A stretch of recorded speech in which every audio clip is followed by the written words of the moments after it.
भारत का मॉनसून रातों रात डिसअपीयर हो सकता है, हुआ है, अभी हुआ है, जल्दी कुछ दिनों पहले हो गया था। अच्छा, आप अपनी जनता को बचाने के लिए क्या कर सकते हैं? जनता को बचाने के लिए आप करप्शन कम कर सकते हैं।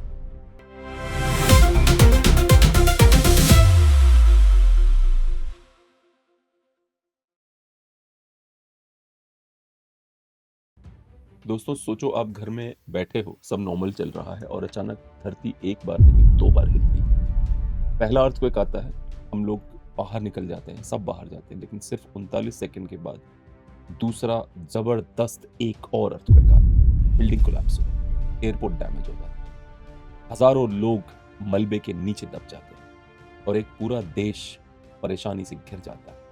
नेशनल इमरजेंसी घोषित कर दी जाती है। ये हुआ है वेनेजुएला की राजधानी कैराकस में। आखिर क्यों हुआ ऐसे? सबसे शॉकिंग बात यह है कि ये अर्थक्वेक नहीं था। साइंटिस्ट कह रहे हैं this was not a normal earthquake. यहाँ पे मैं आपको एक बात और बता दूं, ये टेक्नोलॉजी आ चुकी है जो फर्जी अर्थक्वेक ला सकती है। उदाहरण के लिए बीच में सबसे पहले अर्थक्वेक आया था जापान में। जापान में अर्थक्वेक आया था तो मैं किसी से बात कर रहा था, मैंने कहा था अब देखना चाइना में अर्थक्वेक आएगा, और वही हुआ। कुछ दिनों बाद चाइना में अर्थक्वेक आया। फिर एक अर्थक्वेक आया कैलिफोर्निया में, मैंने कहा देखना रशिया में अर्थक्वेक आएगा। अर्थक्वेक का एक इसको, अब वही बात है ना, इस तरह की बात मुझ जैसे लोग करते हैं, लोगों को लगता है हवा में बातें हो रही। आप खुद गूगल करिएगा कि क्या कंट्रोल्ड साइज्मिक एक्टिविटी से भूकंप लाया जा सकता है। गूगल ही मत करिए, बड़ा ही पेड टाइप का है, तो आप ग्रॉक करिए जो इलॉन मस्क वाला है। इसीलिए इस भूकंप को नॉर्मल नहीं कहा जा रहा है। पूरी की पूरी दुनिया इसमें डेंजर जोन में आ गई है। आप देखिए ना, जैसे वो जो पूरी टेक्टोनिक प्लेट है पैसिफिक ओशियन वाली, वो उस पे उसी दिन कई जगह और आया भूकंप आए। वहीं पे नहीं आया, कैराकस में ही नहीं, और बहुत जगह भूकंप आए उसी सेम डे। शाम के समय 7.2 मैग्नीट्यूड का अर्थक्वेक आया। एक और बात बता दूं मैं आपको, जापान में 2011 में जब सुनामी आया था तो वहां पे 9.1 के मैग्नीट्यूड का अर्थक्वेक आया था। पता है आप लोगों को? 9.1 का मैग्नीट्यूड था। लेकिन अगर मैं आपको दिखाऊं कि जापान में अर्थक्वेक की वजह से जमीन पे, लैंड पे 0 मृत्यु हुई थी, क्योंकि बिल्डिंगें नहीं गिरी, ओवरब्रिज नहीं गिरे, अस्पताल नहीं गिरे। सुनामी में 10,000 से ज्यादा लोग मारे गए। पता है आपको ये बात? 9.1 पे कुछ नहीं हुआ, क्योंकि वो देश करप्शन से मुक्त है। वो देश अपने लोगों की चिंता करता है। तो जब कोई देश करप्शन से मुक्त होता है ना, तो वहां पे क्या होता है? वहां पे इस तरह की घटनाएं, तुर्की में आया था भूकंप, 40,000 लोग मर गए थे, क्योंकि करप्शन। डेथ टोल को कुछ लोग कह रहे हैं 188 है। नहीं गुरु, डेथ टोल लाख से नीचे नहीं होना चाहिए मेरे हिसाब से। मेरे पीछे वीडियोस चल रहे होंगे, आप दिख रहा होगा कैसे लोग, बिल्डिंगें गिरी हैं भाई साहब। कह रहे हैं 188 लोग मारे गए। क्या बकवास है। सरकारी आंकड़ों पे जल्दी भरोसा मत करिएगा प्लीज। पूरी की पूरी बिल्डिंगें गिरी हैं, अस्पताल गिरे, बड़े बड़े पावर सेंटर्स गिर गए। क्यों गिरे? सबसे ज्यादा इंपैक्ट पड़ा है लागूरा रीजन, जो कैराकस कैपिटल के पास ही। टेक्नोलॉजी बहुत आगे जा चुकी है, और एक फिल्म अभी आई है, द डिस्क्लोजर नाम है उसका, स्टीवन स्पिलबर्ग ने बनाई है। मौका मिले तो देखिएगा कि किस प्रकार से कुछ देश एलियन टेक्नोलॉजी का प्रयोग कर रहे हैं धरती पर। जरूर देखिएगा। अर्थक्वेक का पैटर्न बहुत सिंपल होता है। अर्थक्वेक आते हैं, आफ्टर शॉक। दिल्ली में भी हुआ है, अर्थक्वेक आए हैं। आपको याद है एक बार दिल्ली में अर्थक्वेक आया था कुछ महीने पहले, और यूजुअली क्या होता है, नेपाल में अर्थक्वेक आ रहा है, वो दिल्ली में फील हो रहा है, कश्मीर में आ रहा है, गढ़वाल में आ रहा है, दिल्ली में फील हो रहा है। पहली बार अर्थक्वेक का केंद्र भी दिल्ली के द्वारका के पास था। ये डेंजरस है। साइंटिस्ट इसे कह रहे हैं साइज्मिक डाउलेट। इस बहुत सिंपल लैंग्वेज में मैं समझाऊं, डाउलेट का मतलब होता है दो powerful earthquakes almost same fault line पे, और दोनों का गैप एक्सट्रीमली शॉर्ट है। वैसे तो अर्थक्वेक जब आते हैं तो अक्सर बैकअप एक अर्थक्वेक जरूर आता है। जैसे फिल्में नहीं होती, एक फिल्म नहीं चली, पार्ट 1 चल गई ज्यादा, तो पार्ट 2 पार्ट 3 जरूर आता है। अर्थक्वेक के साथ भी ऐसा ही है। एक पहला भूकंप यूजुअली आता है तो बहुत तेज होता है या बहुत स्लो होता है, उसके बाद लगातार एक और झटका तो आता ही आता है। नेपाल में भी यही हुआ। बहुत सारे लोगों ने, अलग अलग न्यूज चैनल ने, सबने, जितने भी जियोलॉजिस्ट हैं, वही बात है ना कि एक पैटर्न है न्यूज चैनल में बैठ के बोलने का, आप उस लाइन को क्रॉस नहीं कर सकते। अब जैसे मैंने शुरू में जो बोला कि अर्थक्वेक लाने की टेक्नोलॉजी आ चुकी है, अब क्या है कि वो मैं ये कह सकता हूँ कि भैया ऐसे एलिगेशंस लग रहे हैं कि अर्थक्वेक ह्यूमनली हो सकता है। मैं श्योर शॉट नहीं बोल सकता हूँ कि अर्थक्वेक ह्यूमनली आ रहा है। क्यों नहीं बोल सकता भाई? क्योंकि मेरे पास प्रूफ्स अभी मेरे हाथ में नहीं आए। और मुझे ये ज़रूर पता है कि मैं अगर प्रूफ्स को 2 और 2 जोड़ के 4 बनाता हूँ तो लगता है हाँ भाई, भारत का मॉनसून रातों-रात डिसअपीयर हो सकता है। हुआ है, अभी हुआ है, जल्दी कुछ दिनों पहले हो गया था। टेक्नोलॉजी, टेक्नोलॉजिया सुनते नहीं आप? टेक्नोलॉजी। अच्छा, वेनेजुएला से लेकर आप देखेंगे उसी पट्टी पे वो भी है, कैलिफोर्निया भी है। कैलिफोर्निया भी भूकंप का प्रोन एरिया है। हमेशा एक सैन सेबेस्टियन फॉल्ट लाइन है वहाँ पे, जैसे भारत में हिमालयन फॉल्ट लाइन है। जो भारत का जो सेक्शन है, जो साउथ ईस्ट एशिया का सेक्शन बोलते हैं, वो अफ्रीका को छोड़ के अलग होके आया और इस चाइना वाले सेक्शन से, रशिया वाले सेक्शन से टकरा गया है और वो उसको पुश कर रहा है।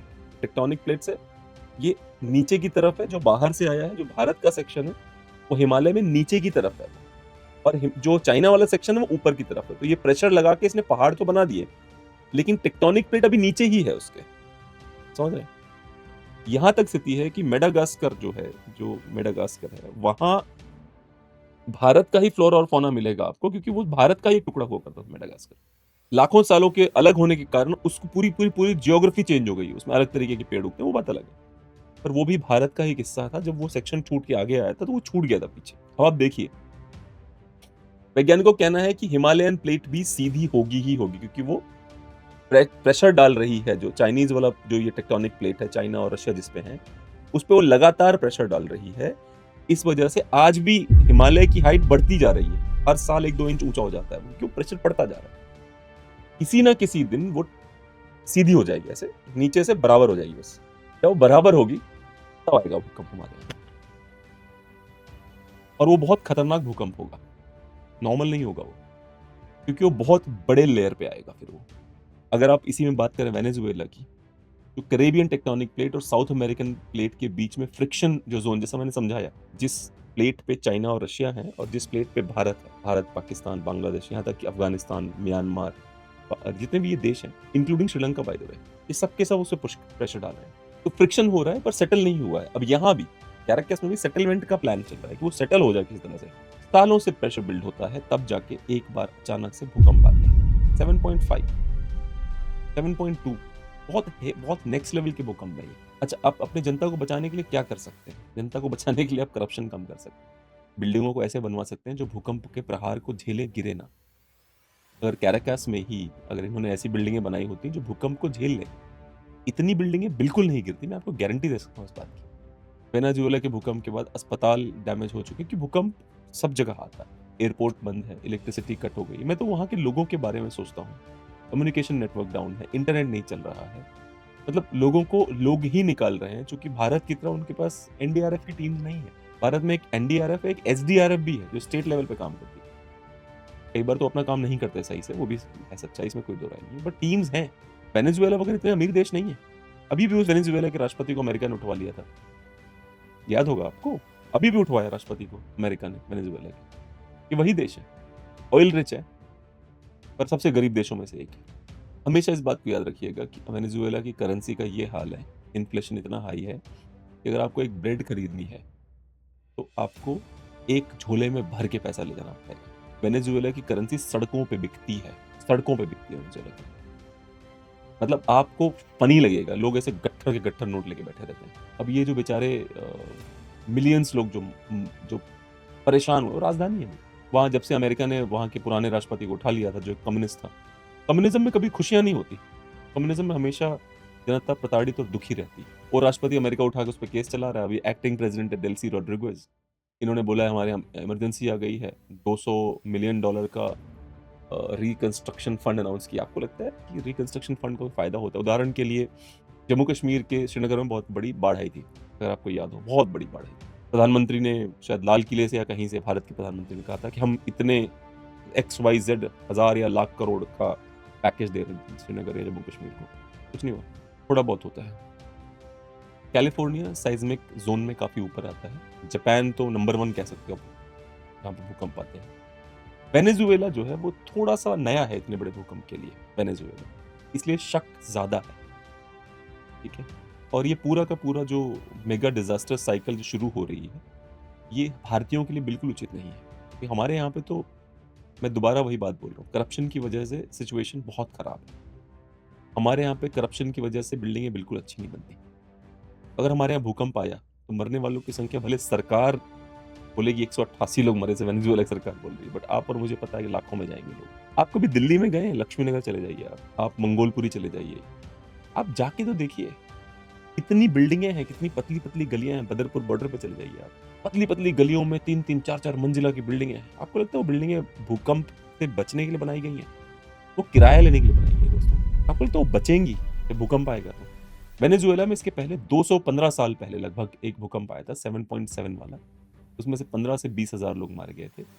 1967 में भूकंप आया, उसमें 300 लोग मारे गए थे। अब 2026 का जो भूकंप है, मेरे एस्टिमेशन के हिसाब से मरने वालों की संख्या अगर 1 लाख नहीं है तो हजारों में जरूर है। मैं 100% गारंटी दे सकता हूँ। आप जो वीडियोस अभी आप तक जो चल रहे थे आपने देखे, आपको लगता है कि सैकड़ों लोग मरेंगे ऐसे वीडियोस? आप और हम हमेशा सोचते हैं कि हम नेचर के ऊपर जीत पा रहे हैं। नेचर के ऊपर हम नहीं, हमारा बाप भी नहीं जीत सकता।